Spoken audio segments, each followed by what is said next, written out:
다시는 외롭지 않았으면 좋겠어 라는 제목으로 같이 말씀을 나누겠습니다. 우리 스스로 해결할 수 없는 삶의 문제들이 분명히 존재합니다. 내 사전에 불가능은 없다 라고 말한 나폴레옹도 전쟁에서 패하고 비참한 말년을 보낸 걸 보면 인정하지 않을 수 없는 말이라는 것을 우리가 알 수 있습니다. 우리 스스로 해결할 수 없는 삶의 문제들 분명히 존재합니다. 누구보다 인생의 한계를 가장 잘 아셨던 분은 예수님이실 겁니다. 우리 사람은 인생의 한계를 알면서도 그 한계를 모르는 게 우리의 한계입니다. 그러나 주님은 하나님의 본체이시나 사람의 몸을 입고 이 땅에 오셨기 때문에 인생의 한계, 그러니까 사람을 만드신 분이 사람이 되셨으니까 인생의 한계를 가장 잘 아시는 분, 그분이 기도해야 하는 것에 대해서 우리에게 말씀하시고 계시다는 것입니다. 그래서 우리가 뭘 기도해야 될지를 사실은 몰라요. 우리는 우리의 한계조차도 잘 몰라요. 그러나 우리를 만드시고 또 우리와 똑같은 몸을 입고 오신 주님은 인간의 한계를 너무나 잘 아시기 때문에 무엇을 기도해야 되는지를 정확하게 알고 계셨다는 것입니다. 따라서 주님은 주기도에서 무엇을 기도해야 할 것인지 너무나도 정확하게 짚어주고 있는 것이죠. 우리가 기도해야 할 첫 번째 삶의 문제는 일용할 양식, 먹고 사는 문제다라고 이야기했습니다. 그 다음으로 기도해야 될 삶의 문제는 시험에 들지 않고 악에서 구원을 받는 영혼의 문제다라고 말했습니다. 마지막으로 기도해야 할 삶의 문제, 꼭 기도해야만 우리가 해결할 수 있는 삶의 문제는 용서하고 용서받는 관계의 문제다라고 오늘 말씀하고 있습니다. 오늘은 그래서 이 관계의 문제를 여러분과 나누려고 합니다. 관계가 어려워지거나 깨어진다는 것은 단절과 고립을 의미합니다. 관계가 단절되고 고립된다는 말은 무슨 말입니까? 외로워진다는 말입니다. 외로워진다는 말. 여러분, 외로움을 어떻게 생각하세요? 혹시 외로움을 단순히 여러 감정들 중에 하나 정도로 생각하시나요? 외로움은 사람들이 느끼는 부정적 감정 중에 하나가 아닙니다. 그냥 여러 감정들 중에 하나가 아닙니다. 이것은 부정적인 감정들 뒤에 숨어 있는 또 하나의 감정입니다. 우울이나 불안 그리고 두려움 뒤에는 항상 외로움이 도사리고 있습니다. 각종 중독과 광기 뒤에는 항상 이 외로움이 있습니다. 많은 그 험악한 일들과 범죄 뒤에는 이 외로움이 있습니다. 아담과 하와가 죄를 짓고 그 대가로 받은 벌이 바로 단절이죠. 우리 인간이 받은 벌이 단절이에요. 에덴 동산에서 쫓겨나는 것이었습니다. 다시 말하면 하나님과의 관계가 끊어지는 것이었습니다. 이를 영적인 죽음이다 이렇게 말하죠. 따라서 사람에게 관계의 단절은 사형 선고이고 죽음이나 다름없다는 것이죠. 사람이 죄를 지으면 어디에 갑니까? 구치소에 가죠. 사회와 가족으로부터 단절을 시켜버립니다. 그게 벌이에요. 그럼 구치소에서 또 죄를 지으면 그 사람에게 내려지는 최고의 형벌은 또 뭡니까? 독방입니다. 결국은 사람이 가장 힘들어하는 것, 고통스러워하는 것, 그걸 벌로 주는데요. 그게 뭐냐? 단절이고 고립이라는 거예요. 그래서 외로움을 느끼게 만드는 거예요. 이게 최고의 벌이라는 거예요. 성경은 적어도 그렇게 말하고 있습니다. 사람이 가장 힘들어하고 고통스러워하는 것은 단절과 고립인데, 왜냐하면 단절과 고립은 외로움을 유발시키기 때문입니다. 사람이 가장 싫어하는 것은 그래서 외로움입니다. 그래서 이 외로움에서부터 2차 죄가 시작됩니다. 이 단절과 고립이 우리가 겪게 되면 여기에서부터 새로운 또 다른 죄가 시작이 된다는 거죠. 외로움은 단순한 감정적 결함 정도가 아닙니다. 부정적 감정들 중에 하나가 아닙니다. 외로움은 신체 건강과 판단력 같은 뇌의 기능을 손상시키고 사회적 성공 여부에도 지대한 영향을 줍니다. 사회심리학자들의 연구에 따르면 다음과 같습니다. 사회적인 사람, 그러니까 외로움을 안 타기 위해서, 외로워지지 않기 위해서 막 사회생활을 하는 사람을 사회적인 사람이라고 할게요. 그리고 이제 외로움을 가지고 있는 사람을 외로운 사람이라고 할게요. 그러니까 사회적인 사람은 외로운 사람보다 사고 능력이 30%더 활성화가 된다고 합니다. 그러니까 사회적인 사람이 외로운 사람보다 이렇게 생각이 더 활성화돼서 머리가 빨리 돌아간다는 얘기죠. 사회적인 사람은 외로운 사람보다 삶의 만족도가 35%가 더 높다고 합니다. 사회적인 사람은 외로운 사람보다 신진대사율, 우리 몸에 일어나는 여러 가지 장기들의 이런 활동들이 37%가 더 높다고 합니다. 사회적인 사람은 외로운 사람보다 우리 몸에 생기는 염증 있죠. 염증 억제력이 13%가 더 좋다고 합니다. 모든 병은 이 염증에서부터 시작되는데요. 그래서 암도 사실은 염증에서부터 암으로 이렇게 발전해가는 경우가 굉장히 많습니다. 사회적인 사람은 외로운 사람보다 소득 수준도 8%가 더 높다고 그렇게 연구 결과가 나왔습니다. 반대로 외로운 사람이 사회적인 사람보다 고혈압 발병률이 37%가 더 높다고 합니다. 외로운 사람이 사회적인 사람보다 스트레스 수치가 50%더 높다고 합니다. 굉장하죠?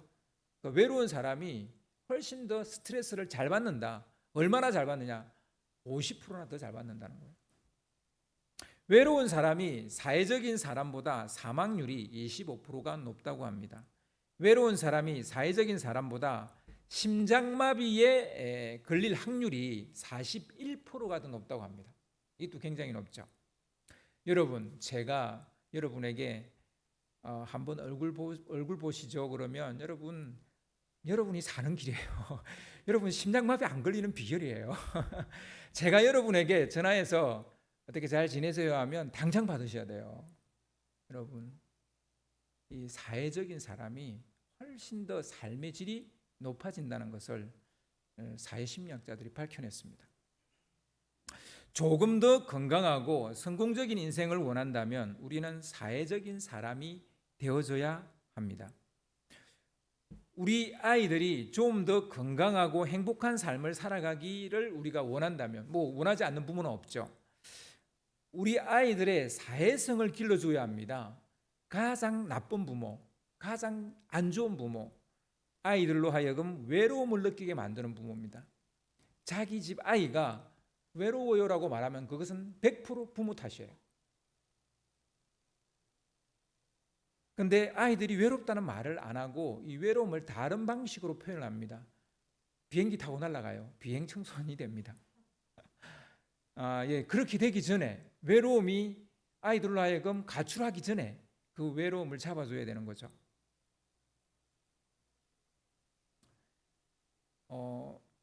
이 외롭게 만드는 것은 애한테 벌을 주는 것과 같아요. 그래서 보통 아이들에게 벌을 줄 때 너 저 방에 들어가서 나오지 마 이렇게 이야기하죠. 아니면 벽 보고 서 있어.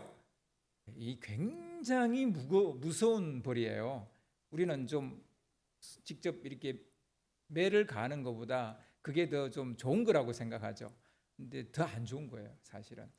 사람은 혼자 있는 것은 굉장한 심리적으로 스트레스를 주는 겁니다. 그래서 저도 어릴 때 우리 시온이한테 그랬던 적이 있었던 것 같아요.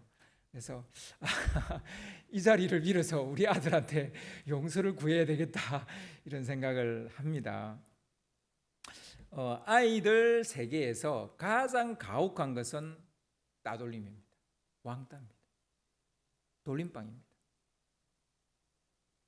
이는 구치소에서도 독방에 들어가는 구치소에서도 이 독방에 들어가는 것과 같은 거예요. 그러니까 아이들 또래에서 따돌림 당하는 것은 혼자 독방에 구치소에 있는 독방에 들어가는 것과 똑같은 거예요. 고립은 정서적 불안을 초래할 뿐만 아니라 우리의 면역력을 약화시키기도 합니다. 외로움은 단순히 감정적 문제를 넘어선다는 것을 우리가 아셔야 돼요. 이것은 우리의 건강에도 그리고 우리 삶의 질에도 굉장한 영향력을 준다는 것을 우리가 알아야 됩니다. 과도한 외로움은 치매 발병률을 높이고요, 노화를 촉진하며 스트레스 조절 기능을 마비시키고 심장 질환까지 유발합니다. 그래서요, 우리 이렇게 부모님과 이렇게 좀 떨어져 계시는 우리 자녀분들은 그래서 한 번씩 이렇게 부모님께 전화해드리고 찾아뵙는 것이 부모님의 건강을 지켜드리는 비결입니다. 뭐 무슨 홍삼 이런 거 안 싸가셔도 돼요. 홍삼 뭐 이런 거 막 먹을 거 발발이 안 사가셔도 돼요. 한번 찾아가는 것이 부모님의 건강에 훨씬 좋습니다. 이 외로움의 악영향은 담배나 비만, 고혈압보다도 더 치명적일 수 있다. 이렇게 이야기를 하더라고요. 뭐 여기까지 이야기는 제 이야기가 아니고 사회 심리학자들의 얘기입니다. 어째서 외로움은 이토록 인간에게 심각한 해악을 끼칠까요? 왜냐하면 사람은 그렇게 창조되어졌기 때문입니다. 하나님께서 아담을 지으시고 혼자 사는 것을 좋아하지 않으셨다 이렇게 말씀하시죠. 그래서 그를 위해서 돕는 배필을 지으셨는데 이게 하나님이 우리에게 하신 첫 번째 축복이에요. 하나님이 사람에게 준 첫 번째 축복은 그 사람에게 배필을 만들었다는 거예요. 아담의 갈빗대로 여자를 만드시고 그를 아담에게 데려다 주니 아담이 여자를 보고 자기처럼 여겼어요. 내 뼈 중에 뼈고 살 중에 살이란 말이 곧 자기라는 얘기잖아요. 자기처럼 여겼다는 거예요. 이게 누구에게 좋습니까? 당연히 남자가 여자를 내 뼈 중에 뼈, 살 중에 살을 여기면 여자가 행복하죠. 그런데 실제로 누가 좋아요? 남자가 제일 좋아요. 남자가 좋아지는 거예요. 건강해지는 거예요. 삶의 질이 좋아지는 거예요. 그래서요, 결혼까지 해놔놓고 각방 쓰면 안 돼요. 결혼까지 해놔놓고 맨날 등 돌리고 자면 안 돼요. 결혼까지 해놔놓고 맨날 싸우면 안 돼요. 왜 결혼했어요? 나 행복하려고 결혼했잖아요. 내가 행복하려고 결혼했잖아요. 솔직히 맞잖아요. 당신 행복하게 해주려고 결혼했어요? 거짓말이에요. 나 행복하려고 결혼했어요. 내가 좋아하는 사람하고 결혼했어요. 그럼 나 행복해야죠. 그럼 어떻게 해야 내가 행복해요? 그 사람하고 깊은 유대감을 가져야, 결혼한 그 사람하고 깊은 유대감을 가져야 내가 행복해요. 부부인데 맨날 싸우고 등 돌리고 그렇게 살면 결혼 안 한 사람보다 안 행복해요. 그렇습니다. 이렇게 둘은 한 몸을 이루었습니다. 따라서 사회적 유대감은 창조의 완성입니다. 하나님이 사람을 만드시고 그냥 마음대로 살라고 만든 게 아니라 행복하게 살라고 만들었잖아요. 그러니까 행복한 사람이 창조의 완성이라면 결국 우리가 이와 같이 외로움을 완전하게 떨쳐버려야 되겠죠. 이처럼 인간 안에는 외로움을 힘들어하는 유전자가 이미 들어 있습니다. 태어날 때부터 가지고 있습니다. 따라서 우리가 건강한 삶을 살아가려면, 행복한 삶을 살고자 한다면 외로움을 극복하셔야 됩니다. 외로움을 넘어서 사회적 유대감을 이루어야 됩니다. 친밀한 관계를 유지해야 됩니다. 사람은 누구나 신체적인 고통에서 벗어나고 싶어 합니다. 그렇죠? 신체적인 고통 좋아하는 사람이, 배고픔 좋아하세요? 어디 상처난 거 좋아하세요? 누구한테 맞는 거 좋아하세요? 잠 못 자는 거 좋아하세요? 그렇죠. 이런 신체적 고통 다 싫어하죠. 그래서 뭐 이런 걸 벗어나기 위해서 먹고 사는 문제에 우리가 집중을 하는 겁니다. 마찬가지로 사람은 사회적 고통에서도 벗어나고 싶어 합니다. 사회적 고통에서 벗어나려면 이 외로움을 해결해야 되는 것이죠. 물론 이 말이 외로움이라는 이 정서적 감각을 우리 안에서 완전히 제거해 버려야 된다, 이런 말은 아닙니다. 외로움이라는 감정은 가지고 있어야 돼요. 그렇지만 이것이 나를 외로운 인간이 되게 해서는 안 된다는 거예요. 그래서 조절 능력이 우리 안에 있어야 됩니다. 유대감이라는 보호망이 손상됐을 때 이를 인지시켜 주는 것은 외로움이에요. 외로움이 외롭다는 것을 깨닫게 해줍니다. 그래서 외로움이라는 감각 자체를 우리 가운데서 몰아내면 안 돼요. 있긴 있어야 돼요. 그런데 이 외로움이 병적으로 우리 안에 자리 잡지 않도록 만들어야 된다라는 것이죠. 외로움은 관계의 단절로 인해서 생기는 고통이지만 동시에 관계가 깨어졌다는 것을 알려주는 신호음, 알람과도 같은 거예요. 외로움은 타인에게 손을 내밀고 끊어진 관계를 복원하도록 촉구하는 자극제와도 같은 것입니다. 사람은 누구나 이 외로움을 가지고 있습니다. 그러나 누구는 그 외로움으로 해서 외로움을 이기고, 누구는 외로움 때문에 더 외로워져서 인생이 힘듭니다. 이것은 어떻게 할 것인가, 어떻게 이제 이 외로움을 잘 조절하고 달랠 것인가에 따라 우리 인생이 달라진다는 것이죠. 사람은 보통 두 가지 외로움을 느끼게 되는데요. 하나는 하나님과의 관계가 깨어져서 생기는 것으로 영적 허기, 영적 허전함, 그것이 첫 번째입니다. 아무리 채워도 채워지지 않는 공허함, 허전함, 그것은 영적인 외로움에서 오는 것입니다. 영적인 외로움을 채우는 방법은 하나님과 관계를 회복하는 것밖에는 다른 답이 없습니다. 예수님을 그리스도로 믿으면 하나님께 나아갈 수 있는 길이 열리죠. 그래서 하나님과의 관계가 회복됩니다. 이 방법 외에는 다른 길이 없습니다. 이는 배를 채운다고 채워지는 게 아니고요. 그리고 많은 사람을 만난다고 해서 채워지는 것도 아닙니다. 아무리 친구 좋다고 1차, 2차, 3차 술 친구 만나도 이 영적 허기는 안 채워집니다. 오직 이 정서적 공간은 하나님만이 채울 수 있는 공간입니다. 그래서 이 영적 외로움이 있다는 것이죠. 사람이 느끼는 또 다른 외로움은 사람들과의 관계가 깨어져서 생기는 정서적 허전함인데요. 뭐 지금 코로나 사태잖아요. 또 그리고 코로나가 조금 더 지금 더 많이 확산되고 있는 상황인데, 그럼에도 불구하고 어제 보니까 그 강릉의 그 해변가에 있는 사람들이 바글바글 하더라고요. 왜 그래요? 왜 틈만 나면 사람들 만나는 자리에 갑니까? 식사 자리에 갑니까? 왜 술자리에 나갑니까? 바로 이것 때문이에요.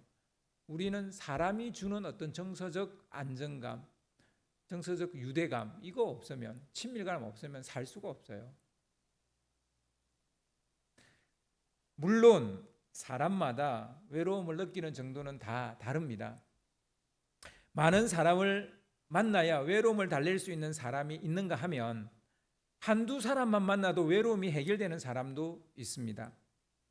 많은 사람들에게 쌓여 있어도 외로운 사람이 있고요. 혼자 있어도 외롭지 않은 사람도 있어요. 여러분은 어떻습니까? 저는요, 많은 사람에 쌓여 있어도 외로울 수 있는 사람입니다. 그리고요, 옆에 별로 사람이 없어도 한 사람 내지 두 사람 때문에 아주 외롭지 않은 사람이기도 합니다. 여러분은 어때요? 뭐 저하고 비슷하리라고 봅니다. 근데 이제 여러분들 중에는 좀 더 많은 사람을 만나야 이 외로움을 느끼지 않는 사람이 있는 반면 그냥 한 사람 내지는 그냥 혼자 있어도 외롭지 않은 사람도 있습니다. 그래서 사람을 똑같은 잣대에서 평가할 수는 없습니다. 사람을 만나야 스트레스가 풀리는 사람이 있어요. 만나서 그냥 수다를 막 떨어야 1시간, 2시간, 3시간 정도는 수다를 떨어야 이 스트레스가 풀리는 사람이 있고요. 조용히 혼자 있거나 잠을 자야 스트레스가 풀리는 사람도 있습니다. 사람마다 다릅니다. 정도의 차이가 있지만 아예 사람을 안 만나고 살 수 있는 사람은 없습니다. 정도의 차이는 있지만. 그런데 문제는 하나님과의 관계든 사람과의 관계든 그 관계가 깨어진다는 사실이에요. 관계가 항상 좋지 않다는 거예요. 대부분 관계가 깨어지게 된 데는 다 이유가 있습니다. 그런데 그 이유가 그렇게 거대하고 거국적이지는 않습니다. 대체적으로는 사소하고 미미한 것들이에요.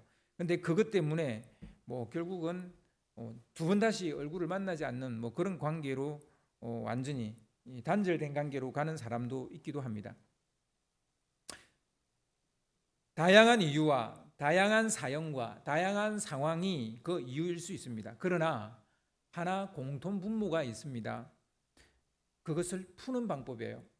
그러니까 관계가 깨어지는 그 이유는 다양한데 이 깨어진 관계를 회복하는 방법은, 이 관계를 푸는 방법은 하나라는 거예요. 그게 뭐냐? 용서입니다. 용납입니다. 깨어진 관계를 푸는 데 있어서 절대적으로 이게 없이는 관계 회복이 이루어지지 않습니다. 그것이 바로 용서고 용납입니다. 오늘 말씀 12절을 보시면 우리가 우리에게 죄 지은 자를 사하여 준 것 같이 우리 죄를 사하여 주시옵고, 표준세번역에는 이 죄 지은 자를 사하여 준다는 이 말을 용서라는 말로 표현하고 있고 공동번역도 그렇게 표현하고 있습니다. 여기서 이 사하여 준다는 말이 용서라는 말이에요. 용서. 그 이후에 또 14절 15절에도 용서라는 말이 나오죠. 그러니까 이 용서에 관한 말씀이라는 것, 용서를 놓고 기도해야 된다라고 주님이 지금 말씀하고 있다는 것을 우리가 알 수 있습니다.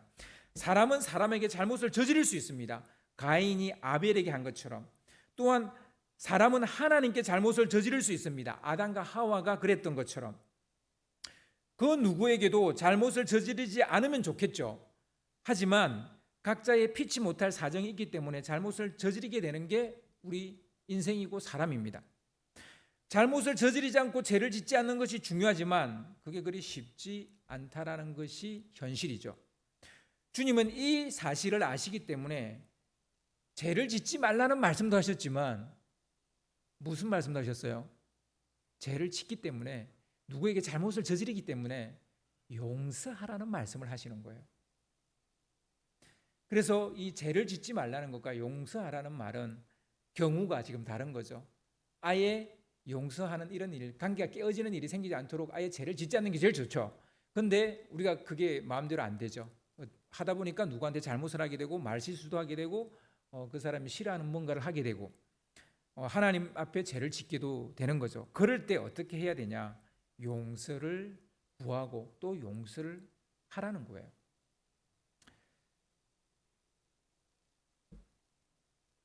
그래서 주님은 동시에 용서하며 살아가라. 죄를 짓지 말라는 말씀도 하셨지만 동시에 용서하며 살아가라, 이런 말씀을 하시는 것입니다.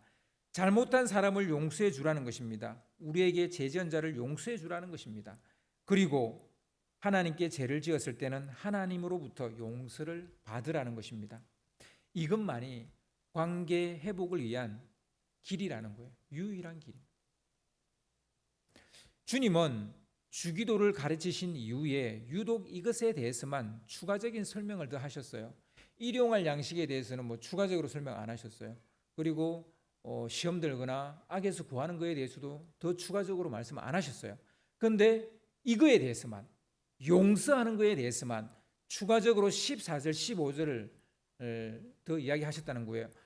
제가 읽어드리면, 너희가 사람의 잘못을 용서하면 너희 하늘 아버지께서도 너희 잘못을 용서하시려니와 너희가 사람의 잘못을 용서하지 아니하면 너희 아버지께서도 너희 잘못을 용서하지 아니하시리라. 우리를 용서하시는 이는 하나님이십니다. 우리가 하나님께 죄를 지었기 때문입니다. 우리가 예를 들어서 어떤 사람에게 죄를 지었잖아요. 그 사람한테 죄진 게 많습니다. 그런데 동시에 하나님께도 죄진 거예요. 사람한테 죄를 짓는 것은 곧 하나님께 또 죄를 짓는 겁니다. 그래서 결국은 하나님께도 용서를 구해야 됩니다. 그 사람한테도 용서를 구해야 되겠지만 그렇습니다. 죄로 인해 우리가 치료해야 할 죄값은 고통과 죽음이죠. 그리고 외로움입니다. 지옥의 특징, 저는 외로움과 경쟁이라고 생각합니다. 지옥에서는 끊임없이 외롭습니다. 그리고 끊임없이 경쟁합니다. 경쟁하니까 또 외롭습니다. 천국의 특징, 유대감과 친밀함 그리고 협력이라고 저는 생각을 합니다. 이 땅에서 천국을 누리며 살고 싶다면 잘못을 저질러도 용서하고 유대감을 다시 회복하는 것이죠. 여러분, 이 땅에서 천국을 정말로 누리기를 원하신다면 여러분 친밀함과 유대감 그리고 협력하는 법을 배우셔야 됩니다. 이것을 가장 잘 보여준 인물, 성경에서 그런 인물을 찾는다면 요셉이라고 할 수 있겠죠. 자기를 미워하고 죽이려고 했던 형들, 그리고 자기를 노예로 팔아버린 형들을 나중에 제외했을 때 용서하죠. 용서할 수 있었던 것은 하나님의 섭리였다는 것을 알게 됐기 때문입니다. 또 다른 인물로는 우리가 다윗을 들 수도 있습니다. 다윗은 사울 왕의 시기에 계속 쫓기는 삶을 살게 됩니다. 그래서 몇 번이나 죽을 고비를 넘겼습니다. 그런데 공교롭게도 다윗도 사울 왕을 죽일 그런 상황이 두 번이나 있었습니다.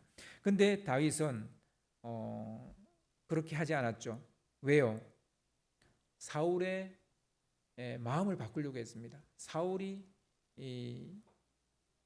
어떻게든 생각이 바뀌고 마음이 바뀌어서 자기를 더 이상 죽이지 않게 하려고 했습니다. 물론 성공하지는 못했습니다만, 그리고 또 사울은 하나님의 기름 부으심을 받은 자이기 때문에 자기가 사울을 죽이는 것은, 아무리 사울이 자기한테 잘못했다 할지라도 사울을 죽이는 것은 곧 하나님을 업신여기는 것이 되기 때문에 그렇게 하지 않으려고 했죠.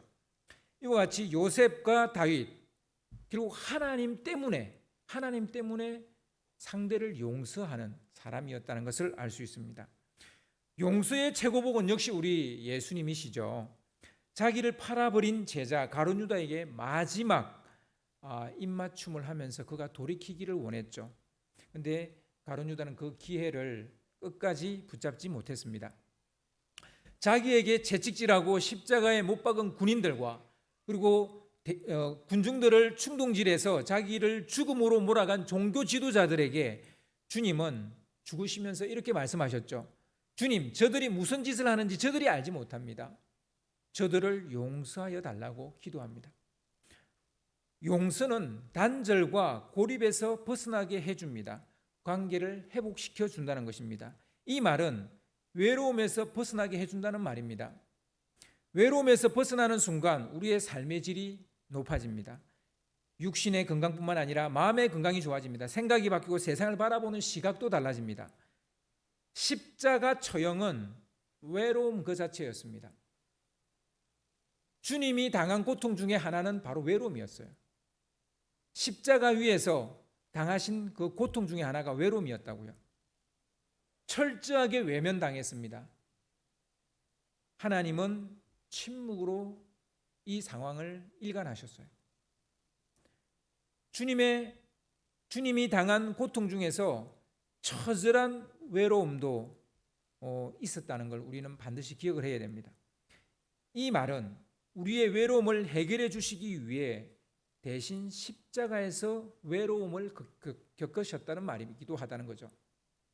그러니까 우리에게 새 생명을 주시려고 십자가를 지셨지만 또한 우리의 이 외로움을 해결하시려고 또한 십자가를 지셨다, 그 말씀이 된다는 얘기죠.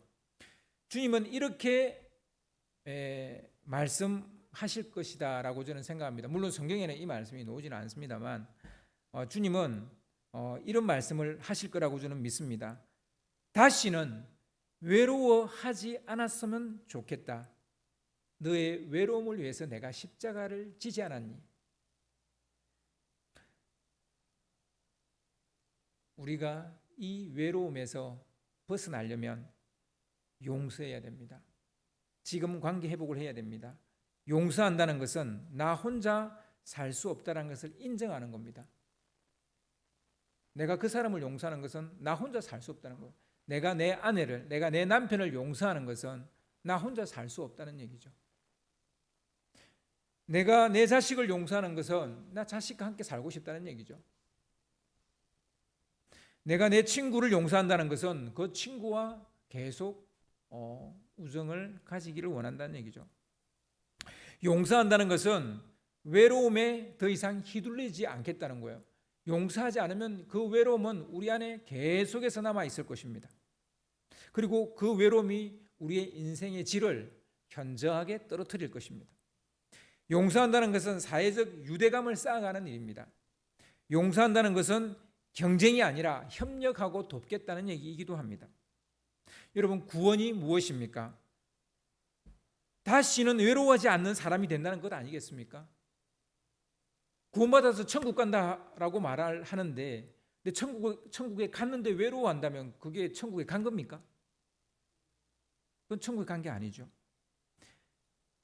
예수님께서 말씀하셨습니다. 제사를 드리러 가다가 형제에게 무엇인가 잘못한 일이 생각이 난다면 가던 길을 멈추고 그 형제에게 가서 먼저 용서를 구하고 다시 와서 제사를 드려라.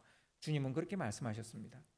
사람이 죽으면서 마지막으로 남기는 말 중에 압도적으로 많이 하는 말은 용서의 말이라는 사실을 여러분 아십니까? 죽는 순간에 깨닫는 거죠. 그런데 너무 늦게 깨닫는 거죠. 그렇게 격지고 살 필요가 무엇이었을까? 그렇게 미워하고 살 일이 뭐란 말인가? 그렇게 지지고 볶고 살았던 이유가 뭐란 말인가? 이렇게 죽을 건데 왜 그렇게 그 사람하고 그렇게 내가 원수지고 살았을까? 왜 내가 그 사람을 용서하지 못했을까? 이게 죽음을 앞둔 사람들이 압도적으로 많이 하는 말입니다. 관계는 맺는 것이 어려운 게 아니라 유지하는 게 어려워요. 그러나 인간이 죽으면서 가장 후회하는 것은 결국 또 관계라는 거죠. 이스라엘 백성과 하나님과의 관계도 관계 맺는 게 어려운 게 아니에요. 유지가 어려웠어요. 결혼도 마찬가지예요. 결혼은 어떻게 보면 제일 인간에게 큰 대소사죠. 가장 큰 문제죠. 근데요, 결혼이 어려운 게 아니에요. 결혼하고 그 결혼을 지키는 게 어려운 것이지. 아이를 낳는 것, 우리 서영이는 아이를 안 낳고 싶대요. 아프다는 사실을 알고 여자들이 제일 두려워하는 것 중에 하나죠. 남자들은 군대 가는 것 두려워하고. 아이 낳는 거 힘들어요. 그런데 아이 낳는 게 힘든 게 아니에요. 아이를 키우고 아이와 계속 좋은 관계 유지하는 게, 좋은 부모와 좋은 자녀로 남는 게 어려운 거죠.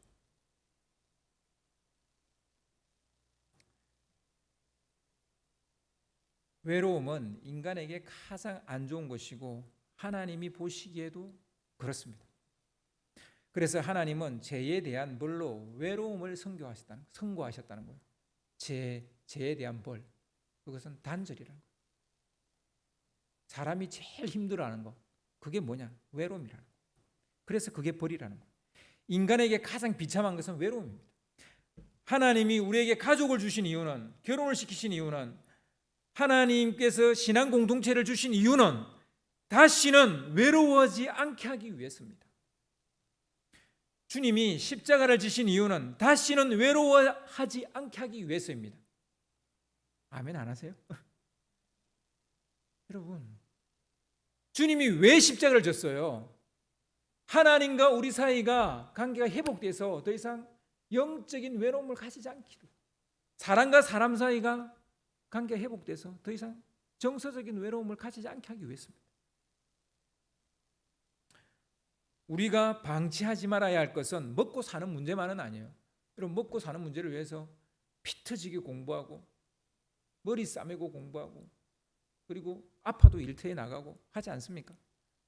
여러분, 관계도 그 정도의 신경을 쓰셔야 돼요. 우리가 방치하지 말아야 될 것은 영적 문제만은 아니에요. 관계의 문제도 방치해서는 안 됩니다. 외로움의 문제를 방치하지 말아야 됩니다. 그냥 조금 외로우면 뭐 좀 좋아지겠지. 그러면 안 돼요.